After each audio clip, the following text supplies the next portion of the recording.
WhatsApp implementing a more secure way to video conference with up to 50 people. In conjunction with Facebook Messenger, WhatsApp incorporated a new button to make it possible to enter a video conferencing room in Messenger rooms. This in order to provide greater security in private meetings and allows people to easily interconnect if you need to make a conference with many people.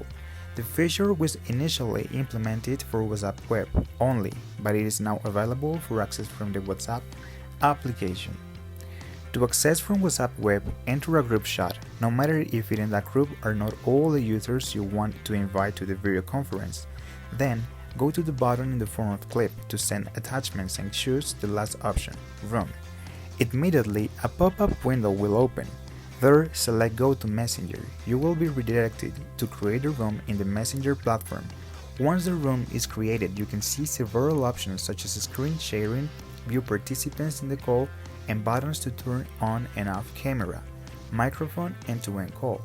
In View participants of the call, besides seeing the participants, you can block the room so that other people do not enter from the moment you want. There, you will also find the link to share with the other people you want to enter, and in Configuration, you will have the option to end the call. This will make everyone leave the call and then end it.